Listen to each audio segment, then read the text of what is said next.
माँ लक्ष्मी। प्रेम से बोलिए माता लक्ष्मी की जय। आइए आज के वीडियो में हम कनकधारा स्तोत्र देवी लक्ष्मी को आकर्षित करने वाले मंत्र का श्रवण करेंगे। कनकधारा स्तोत्र माता लक्ष्मी को बहुत अधिक प्रिय है। इस मंत्र का नियमित श्रवण करने से माता की विशेष कृपा प्राप्त होती है। इसका पाठ करने से व्यक्ति को धन धान्य की जीवन में कभी कोई कमी नहीं रहती है। देवी लक्ष्मी कनकधारा स्तोत्र का नियमित पाठ करने वाले को धनवान और ऐश्वर्य बना देती है। दरअसल यह देवी लक्ष्मी को आकर्षित करने वाला स्रोत है, जिसकी रचना एक विशेष परिस्थिति में आदि गुरु शंकराचार्य ने की थी। आइए अब हम भी माँ लक्ष्मी का ध्यान करते हुए कनकधारा स्तोत्र का श्रवण करेंगे। प्रेम से बोलिए माता लक्ष्मी की जय। पहले श्लोक का अर्थ है, जैसे भ्रमरी अर्ध विकसित पुष्पों से अलंकृत तमाल वृक्ष का आश्रय ग्रहण करती है, वैसे ही भगवान श्री हरि के रोमांच से शोभायमान माँ लक्ष्मी जी कटाक्ष लीला श्री अंगों पर अनवरत पड़ती रहती है, जिसमें समस्त ऐश्वर्य धन संपत्ति का निवास है। वो समस्त मंगलों की अधिशात्री माँ लक्ष्मी जी के कटाक्ष लीला मेरे लिए मंगलकारी हो। दूसरे श्लोक का अर्थ है, जिस प्रकार भ्रमरी कमल पर आती जाती रहती है, मंडराती रहती है, वैसे ही भगवान मुरारी के मुख कमल की ओर प्रेम सहित जाकर और लज्जा से वापस आकर समुद्र तनया लक्ष्मी की मनोहर मुख दृष्टिमाला मुझे खूब धन संपत्ति प्रदान करे। तीसरा श्लोक का अर्थ है, जो देवताओं के स्वामी इंद्र को भी सब कुछ देने में समर्थ है, मुर नाम के दैत्य के शत्रु भगवान विष्णु को भी आप अत्यंत प्रिय हो। नीलकमल जिसका सहोदर है अर्थात भाई है, ऐसे लक्ष्मी अर्ध खुले हुए नेत्रों की दृष्टि किंचित क्षण के लिए मुझ पर डालें, अर्थात मुझ पर पड़े। चौथे श्लोक का अर्थ है, जिसकी पुतली एवं भव में काम के वशीभूत हो अर्ध विकसित एक टक आँखों से देखने वाले आनंद कंद सचिदानंद मुकुंद भगवान को अपने निकट पाकर किंचित तिरछी हो जाती हूँ, ऐसे शेष पर शयन करने वाले भगवान नारायण की अर्धांगिनी श्री महालक्ष्मी जी के नेत्र हमें धन संपत्ति प्रदान करें। पांचवें श्लोक का अर्थ है, भगवान मधुसूदन के कौस्तुभ मणि से विभूषित वक्ष स्थल में इंद्रनीलमयी हरावली की तरह जो सुशोभित है, उन भगवान के चित्त में काम संचारणी कमल निवासिनी लक्ष्मी जी कृपा कटाक्ष मेरा भी सदा सर्वदा मंगल करें। छठवें श्लोक का अर्थ है, जिस तरह से बिजली चमकती है उसी प्रकार मधु कैटभ के शत्रु भगवान विष्णु के काली मेघ पंक्ति की तरह सुमनोहर वक्ष स्थल पर आप एक विद्युत के समान देदीप्यमान होती हो, जो समस्त लोकों की माता है।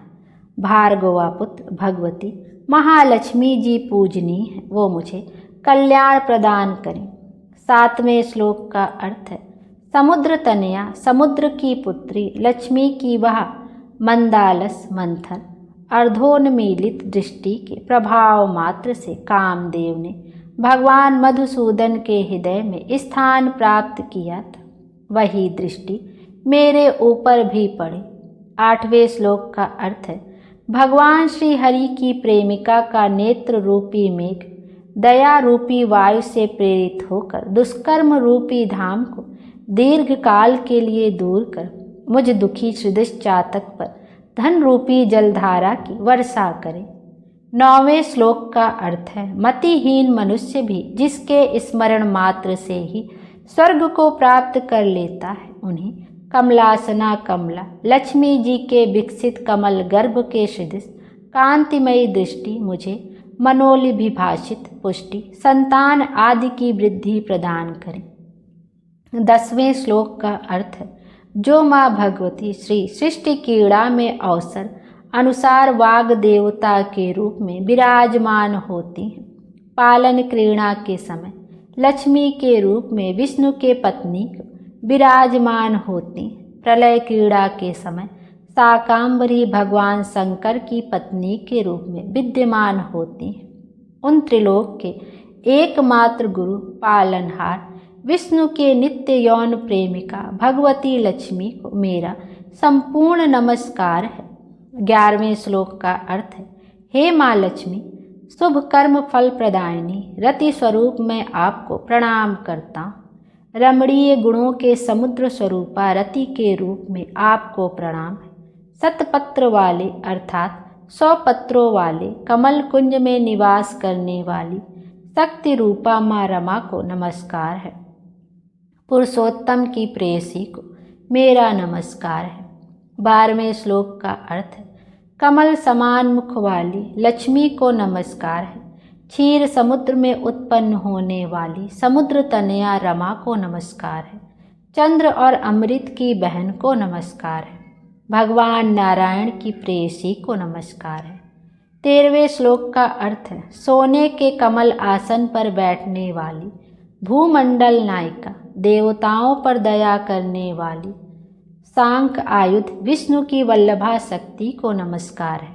14वें श्लोक का अर्थ है, भगवान विष्णु के वक्ष स्थल में निवास करने वाली देवी कमल के आसन वाली दामोदर प्रिय लक्ष्मी आपको मेरा नमस्कार है। 15वें श्लोक का अर्थ है, भगवान विष्णु की कांता कमल के जैसे नेत्रों वाली त्रैलोक को उत्पन्न करने वाली देवताओं के द्वारा पूजित नंदात्मज की वल्लभा ऐसी श्री लक्ष्मी जी को मेरा नमस्कार है। 16वें श्लोक का अर्थ है, हे कमलाक्षी, कमल के जैसे आँखों वाली आपके चरणों में की गई हुई स्तुति प्रार्थना ऐश्वर्यदायिनी और समस्त इंद्रियों को आनंद कारिणी है। सभी सुखों को देने वाली साम्राज्यदायिनी, सभी पापों को नष्ट करने वाली, हे पापहीन आप मुझे अपने चरणों की वंदना करने का अवसर सदा प्रदान करें।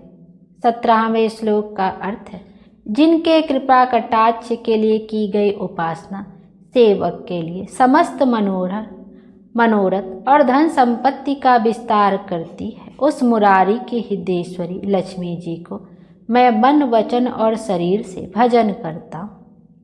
18वें श्लोक का अर्थ है, हे भगवती नारायण की पत्नी, आप कमल कुंज में रहने वाली हैं। आपके चरण कमल में नील कमल शोभायमान है।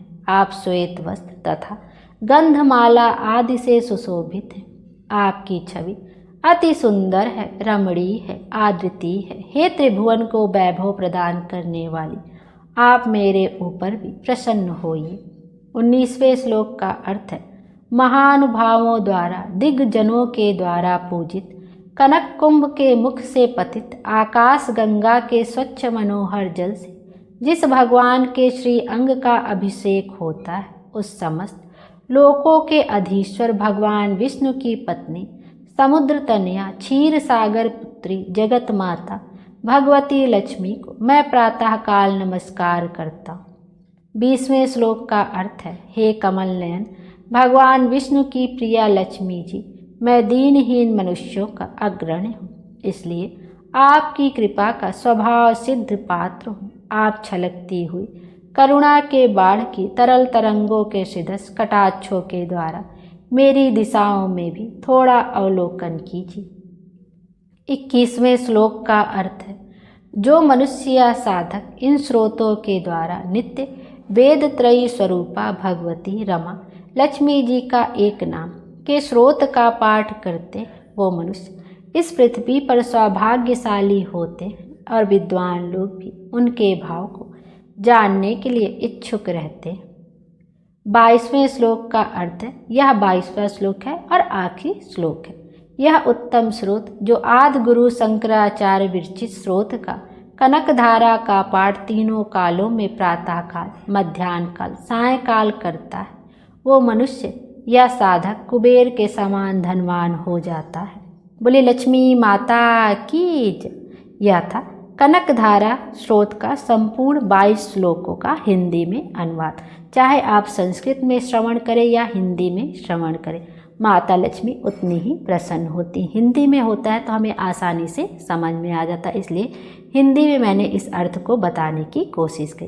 यदि इस अर्थ को बताने में या कहने में मुझसे कोई त्रुटि हो गई हो तो मेरी भूल चूक को क्षमा करिएगा। माता लक्ष्मी हम सब पर अपनी कृपा दृष्टि बनाए रखें और हमारे जीवन को खुशियों से भर दे।